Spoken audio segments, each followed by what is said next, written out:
Pembahasan tentang sains dan Arab paling tidak meliputi dua dimensi utama, yaitu kegagalan sains Arab menjadi sains modern seperti yang terjadi di Barat, dan penurunan secara signifikan praktek dan pemikiran ilmiah dalam peradaban Islam Arab setelah abad ke-13. Tentu saja pandangan tersebut perlu dianalisis secara kritis. Sains yang mestinya dikembangkan di dunia Islam tidak mesti harus sama seperti sains modern di Barat yang memiliki paradigma inti atau core paradigm yang berbeda dengan sains yang berkembang pada puncak kejayaan Islam. Suatu hal yang tidak dapat dipungkiri, pengembangan sains di dunia Islam setelah abad 13 jauh mengalami kemerosotan. Oleh karena itulah perlu dirumuskan paradigma dan upaya rekonstruksi sains di dunia Islam. Upaya yang dilakukan oleh pemikir dan ilmuwan Islam untuk melakukan rekonstruksi pemikiran sains termasuk metodologi dan epistemologi sains itu sendiri harus mendapat perhatian serius dari umat Islam. Sangat sedikit dari umat Islam mengikuti perkembangan pemikiran sains, apalagi mencoba mempelajari dan menganalisa epistemologi pemikiran dari para tokoh tersebut. Hadiah Nobel dalam sains yang diperoleh oleh ilmuwan Muslim seperti Abdul Salam dan Ahmad Zewail pada dasarnya adalah sains yang mereka kembangkan di Barat, dan tidak banyak yang mempertanyakan filsafat sains dan nilai-nilai keislaman yang menjadi dasar pemikiran mereka. Oleh karena itulah, pemikiran dan upaya nyata untuk memperdalam dan merumuskan epistemologi dan filsafat sains di dunia Islam perlu dikembangkan dan diperbanyak. Upaya tersebut pada dasarnya telah dirintis dan dibangun oleh banyak pemikir dan ilmuwan besar di dunia Islam. Menurut Dimitri Gutas, fondasi epistemologi sains dan filsafat di Arab pada abad pertengahan terdiri dari dua model, yaitu sains aplikatif (applied science) dan sains teoritis atau theoretical science. Epistemologi sains aplikatif adalah fungsionalis yang disadarkan pada pengalaman dan observasi. Berbeda dengan sains aplikatif, epistemologi sains teoritis adalah geometris dan silogistik. Pandangan tersebut tampak belum lengkap jika dibandingkan dengan pendapat Muhammad Al-Bid Al-Jabiri. Sains aplikatif itu lebih dekat pada ilmu-ilmu yang didasarkan pada epistemologi burhani, sedangkan sains teoritis lebih dekat kepada ilmu-ilmu yang didasarkan pada epistemologi bayani. Satu jenis ilmu yang tidak kalah pentingnya adalah ilmu-ilmu illuminatif yang didasarkan pada epistemologi irfani. Diskursus sains Islam dengan berbagai ragamnya seperti yang dikembangkan oleh Nasr Al-Attas, Sardar Al-Faruqi, Kyle, dan yang lainnya lebih cenderung kepada perdebatan persoalan teologis atau teologikal daripada keilmuan atau saintifik. Sebagian besar berupaya untuk menonjolkan dan memperkuat peran dan kontribusi keyakinan dan nilai-nilai keagamaan dalam merumuskan sains Islam. Upaya dan pemikiran tersebut patut diberikan apresiasi yang tinggi.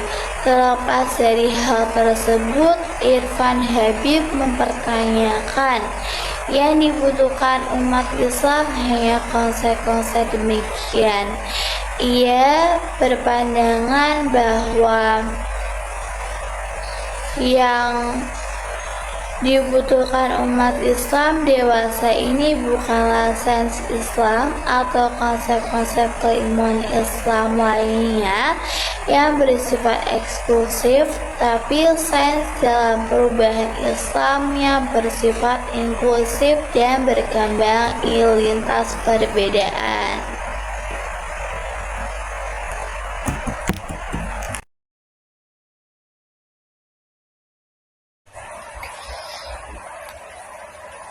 B.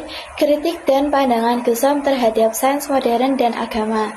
Masalah yang paling utama ketika membahas tentang sains adalah masalah definisi, karena sampai saat ini belum ada definisi sains yang dapat disepakati dan dapat diterima oleh semua kalangan. Ghazali sebagai langkah awal biasanya mendefinisikan sains sebagai upaya manusia untuk membangun penjelasan-penjelasan objektif terhadap dunia sekitar. Definisi tersebut memiliki beberapa aspek penting dan juga kelemahan. Aspek-aspek penting tersebut adalah usaha membangun penjelasan objektif, hasil konstruktif manusia, dan upaya mengembangkan dunia seluas mungkin. Pada sisi lain, kelemahan definisi adalah tidak ada ketegasan apakah sains hanya dibatasi terhadap kealaman atau juga termasuk semua fenomena yang lain yang dapat diteliti seperti psikologi, sosial, keagamaan, dan sejarah. Di samping itu, definisi tersebut tidak menjelaskan sifat dari konsepsi objektif yang dimaksud. Pada dasarnya, memang tidak ada kesepakatan para ahli dan ilmuwan tentang sains yang paling tepat. Secara umum, sains dipahami sebagai seperangkat pengetahuan tentang suatu objek tertentu yang diperoleh dengan menggunakan metode tertentu dan dapat diuji kebenarannya serta bermanfaat bagi manusia. Definisi tersebut tentu saja masih bersifat umum. Hal yang terpenting dari pengertian tersebut telah mencakup semua aspek dan dasar filosofis yaitu ontologi, epistemologi, dan aksiologi. Definisi sains yang lebih tepat menurut Ghazali adalah yang dikemukakan oleh Zainuddin Sadar. Sains adalah seperangkat upaya penelusuran keilmuan yang teratur, sistematis, dan terarah, didasarkan pada eksperimen dan empirisme, serta membuahkan hasil yang dapat diterapkan dan diulang, berlaku secara universal melintasi segala bentuk kebudayaan. Definisi tersebut secara implisit membatasi sains pada ranah kealaman saja. B. Ghazali, ciri utama sains terletak pada proses dan metodenya yang disebut dengan metode ilmiah.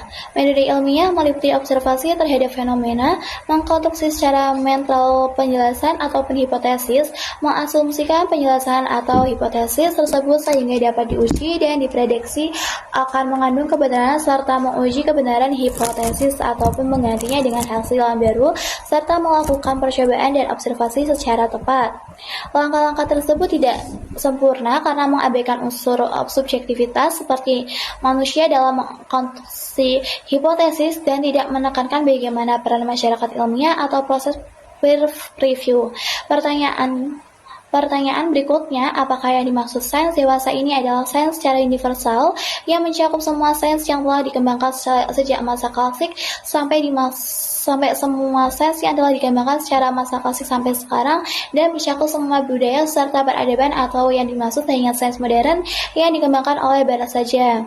Bangsa Cina, India, Yunani, Babilonia, dan Arab juga telah mengalami masa kejayaannya dalam sains khususnya dan peradaban umumnya. Para saintis dan sejarawan sains memiliki perbedaan pandangan tentang lahirnya sains atau tepatnya sains modern. Para saintis dan pemikir barat pada umumnya berpandangan bahwa sains modern lahir sejak Renaissance, tepatnya sejak revolusi, sejak revolusi Kopernikus dan serangan Galileo terhadap Aristotelisme. Pada sisi lain, pemikiran dan ilmuwan muslim dan sebagian non-muslim cenderung berprinsip bahwa bagian esensial atau fondasi sains modern jelaslah ada pada kemajuan peradaban Islam Arab. Di antara pemikir muslim yang berpandangan demikian adalah Zainuddin Sadar.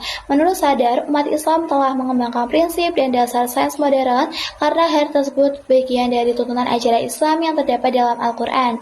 Bagi Sadar, metode ilmiah yang digunakan dewasa ini adalah pertama kali dikembangkan oleh ilmuwan muslim seperti Ibnu Sina, Al-Biruni, dan juga sebagainya.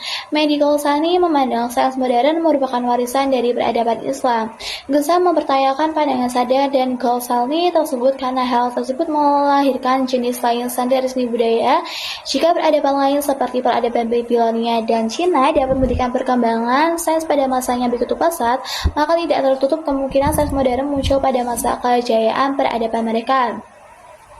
Dengan mengerti Sarton, Ghazali berpandangan bahwa semua peradaban termasuk peradaban Islam memiliki kontribusi penting dalam perkembangan dan juga sejarah sains. Pandangan kontroversial lain adalah bahwa sains modern lahir sejalan dengan munculnya agama monoteistik dan pemudarnya politeistik. Pandangan ini tentu saja sulit diterima karena akan terjadi klaim dari masing-masing agama monoteistik, terutama Islam dan juga Kristen. Bagi Ghazali, pendapat kritik bahwa sains modern tidak muncul pada peradaban Islam perlu mendapat perhatian karena sains modern jelas bersifat sekuler, dikotomis, dan juga materialistik serta sangat berbeda dengan peradaban Islam yang mengutamakan nilai-nilai keabadian dan transcendental. Sains modern yang bersifat materialistik di Barat pada dasarnya tidak berhasil mengkonstruksi peradaban lain seperti India, China, dan Islam menjadi sains yang materialistik meskipun ketiga peradaban tersebut adalah peradaban besar dan memiliki banyak keunggulan dibandingkan dengan Barat sebelum ke abad 13. Kegagalan sains modern dalam mengubah paradigma peradaban lain terutama dalam ranah non-saintifik dari budaya yang meliputi hukum, agama, filsafat, teologi, dan juga sejenisnya. Sains sebuah konstruksi keilmuan tentu memiliki landasan metafisik. Landasan metafisik yang dimaksud adalah prinsip-prinsip yang mendasar sebagai landasan pengembangan sains. Dalam perkembangan sains, landasan metafisik sains beragam mulai dari materialistik, teistik, dan Islamic materialistik, teistik, and Islamic science. Dasar metafisik sains tersebut sangat tergantung dari kecenderungan seseorang atau komunitas untuk merumuskan dasar filosofi sains tersebut. Inilah mungkin salah satu contoh pentingnya paradigma seperti yang dijelaskan Kuhn pada masa sains normal. Brooke juga mengapresiasi Ghazali yang tidak mendukung pandangan sebagian besar pemikir Islam yang cenderung menganggap bahwa kemajuan sains pada abad modern adalah jebakan atau salinan dari kemajuan sains di dunia Islam sebelum serta korban dari sikap represif agamawan Kristen terhadap sains. Padahal, menurut Brooke, nilai-nilai dan ajaran Kristen juga memiliki kontribusi terhadap perkembangan sains abad ke-16 dan juga 17. Pada sisi lain, pemikir Barat juga memiliki kecenderungan untuk mengurangi mempertanyakan orisinalitas keilmuan para filsuf dan ilmuwan muslim yang luar biasa antara abad ke-9 sampai ke abad 13, serta merupakan koreksi dan perpindahan warisan Yunani. Kedua pandangan tersebut pada dasarnya mempertentangkan peran agama terhadap perkembangan sains dari tradisi Islam dan Kristen. Analisis Brooke tersebut tentu saja dilandasi oleh adanya sikap inklusif Ghazali, bahkan mungkin Ghazali memiliki pandangan paranial terhadap agama meski hanya terbatas pada agama Kristen. Pandangan dunia worldview sains modern adalah sebuah struktur metafisika yang unik. Pandangan dunia keilmuan adalah berdasarkan atas asumsi yang terdapat dalam hukum alam dan kemampuan manusia untuk memahaminya. Huff menyebut bahwa revolusi ilmiah yang terjadi pada abad ke-16 dan 17 adalah sebuah revolusi metafisik yang mendalam. Revolusi tersebut hanya terjadi di Barat, bukan di dunia Islam ataupun Cina. Sains modern cenderung dianggap berawal dikembangkannya cara kerja keilmuan induksi yang menggantikan deduksi. Francis Bacon pada umumnya dianggap sebagai peletak dasar dan pengembang induksi. Padahal beberapa abad sebelum Bacon, Al-Biruni telah menggunakan metode induksi dan memperdebatkannya dengan Ibnu Sina yang mempertahankan metode deduksi. Dominasi metode induksi sebagai dasar sains membawa pandangan naturalisme secara metodologis sehingga persoalan supranatural dan sejenisnya akan ditolak dalam diskursus ilmiah. Pandangan dan penggunaan pendekatan induksi dan naturalisme seharusnya dilakukan dan dikembangkan semaksimal mungkin tanpa meremehkan kemungkinan pandangan dan metode lain.